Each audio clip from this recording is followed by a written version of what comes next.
Assalamualaikum guys, selamat datang ke SRTV. So ini adalah perkembangan terkini untuk pasukan kita, pasukan kesayangan kita iaitu Sabah FC. Ini adalah artikel yang aku petik daripada majority.com.my dan berita ni actually memang ada rumours yang telah aku dengar lah mengenai kalau kita baca tajuk dia ni tiada masa depan 3 pemain The Rhinos dijangka ditendang keluar. So aku ada mendengar ura-ura cerita ni yang ada beberapa pemain yang akan digugurkan. Dan daripada artikel ni disenaraikan 3 pemain, 2 pemain tempatan dan satu pemain import. Agak mengejutkan berita ni pasal bagi aku kalau aku punya pengamatan sendiri memang sepatutnya ada beberapa pemain yang patut digugurkan di dalam skuad Sabah FC, tapi tidak secepat ini. Aku jangkakan mungkin selepas berakhirnya saingan Liga Super baru start pemain ni akan digugurkan daripada Sabah FC. Cuma keputusan ni telah dikeluarkan awal untuk persediaan pembukanya sebelum tutupnya perpindahan jendela kedua untuk saingan Liga Super kita ni. So pemain tersebut yang disebutkan adalah Daniel Hakim, Irfan Fazail dan juga satu nama yang agak terkejut bila aku baca di sini, dan ini adalah okey, kita baca dulu statement yang dikeluarkan oleh Bos Marzuki. Itu selain daripada pengumuman 2 pemain baru, iaitu seperti mana kita tahu, Ketua Pegawai Eksekutif CEO Sabah FC Ahmad Marzuki Nasir juga mendedahkan bahawa pasukannya berkemungkinan akan membuang beberapa pemain pada jendela perpindahan di pusingan kedua Liga Malaysia. Okey, tapi tidak dinyatakan nama pemain tersebut sebenarnya. Nama-nama yang aku sebut tu adalah senarai yang mungkin akan ditendang keluar daripada Sabah FC pada masa terdekat ini. Itu adalah petikan statement daripada majority.com.my sendiri. So itu adalah ramalan. 3 nama yang aku sebut tadi itu adalah ramalan sahaja. So kepastian 100% tu belum kita tahu lagi. So untuk Daniel Hakim dan juga Irfan, aku basically faham kenapa mereka perlu dikeluarkan, kerana mereka kurang mendapat minit permainan. Dan kalau aku baca daripada apa yang ditulis sini secara tactically, OKS macam tidak nampak sangat kegunaan mereka di dalam skuad senarai Sabah FC. Ditambahkan lagi kedua pemain ni beraksi di bahagian midfield. Kalau kita tahu di bahagian midfield kita, pemain-pemain yang ada di bahagian tersebut memang cukup kompak sudah. Seperti nama-nama besar yang ada, Badur Bakhtiar, Telmo Kesenhera dan juga Stu berada di posisi tersebut. So membuatkan saingan untuk merebut kesebelasan utama berada di posisi tersebut cukup kuat. Dan sekarang ni kita tahu nama yang aku sebut tadi tu, 3 tadi tu, Stu, Badur Bakhtiar dan juga Telmo adalah merupakan pemain yang sering kali kita lihat berada di posisi tersebut. Ditambahkan lagi dan kembalinya lagi Gary di dalam pasukan Sabah FC membuatkan saingan sengit itu semakin bertambahlah untuk merebut tempat di bahagian midfield. Dan aku yakin juga pemain-pemain seperti pemain lain juga, so tidak aku nafikan juga untuk Irfan dan juga Daniel Hakim. Mereka juga adalah merupakan pemain yang dibayar gaji dan mau untuk mendapat minit permainan yang sebaiknya, tapi unfortunately mereka tidak dapat apa yang mereka harapkan bersama SFC. Pasal kalau kita tengok diorang punya resume ataupun background diorang, kedua pemain ni bukan dikatakan tidak bagus.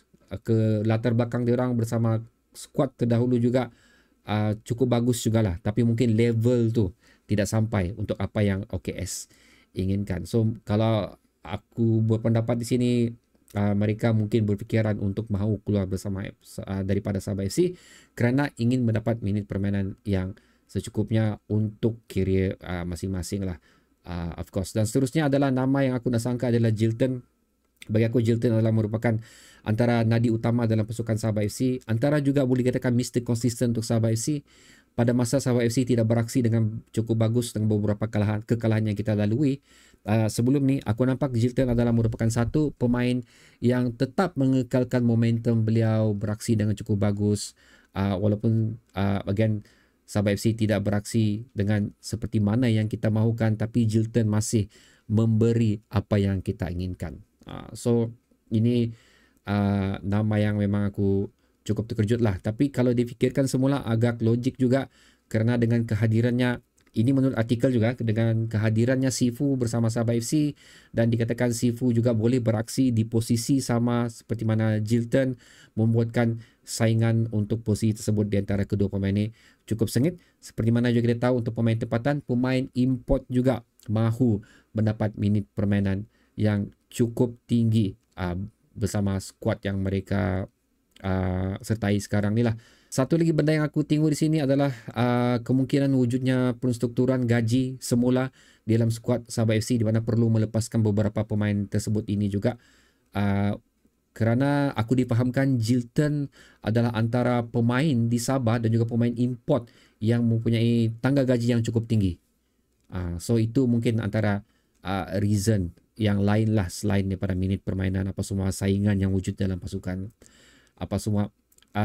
Dikenakan lagi dengan kehadiran Jilton ni pun setakat ni tidak kita nampak ramai peminat-peminat bertanya di mana Jilton, di mana Jilton. So bila kita tengok lagi perkembangan terkini Sabah FC, kalau kita tengok di Sabah FC punya Facebook page sendiri, di mana mereka telah melalui sesi team bonding sekarang, Jilton pun tidak ada dalam gambar tersebut. Mungkin tidak diambil gambar ataupun memang beliau tidak pergi sekali. Itu kemungkinan yang ada di situlah untuk menguatkan lagi rumours yang mungkin Jilton tidak akan bersama Sabah FC lagi. Tapi tidak dinafikan juga kemungkinan besar kenapa Jilton tidak disenaraikan untuk last match Sabah FC, kenapa Jilton tidak bersama Sabah FC untuk team bonding ni.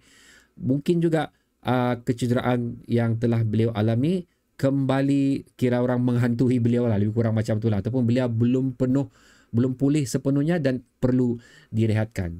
So itu pun benda yang kita kena tengok juga sebelum kita membuat keputusan 100% kita. So again, apa yang aku share dengan kamu ni bukannya datang daripada direct resource daripada Sabah FC untuk aku, tapi ini adalah resource yang aku dapat daripada majority.com.my, statement yang sendiri dikeluarkan oleh bos Marzuki, dan juga prediction majority.com untuk 3 pemain yang bakal dikeluarkan daripada Sabah FC. So ada logik dia juga di sini. Kenapa kemungkinan pemain ini akan dikeluarkan seperti mana yang telah aku bincangkan di awal video tadi. So bagi aku kerugian terbesar adalah melepaskan Jilton. Itu sajalah pendapat aku di antara ketiga pemain ini. So okay guys, itu pendapat aku. Sekarang aku ingin melihat pendapat kamu pula. Sila tekannya di ruang komentar di bawah. Adakah patut ketiga-tiga pemain ini dikeluarkan daripada senarai Sabah FC untuk persediaan penutupan jendela perpindahan kedua? So, sehingga kita berjumpa lagi di video seterusnya guys. Assalamualaikum.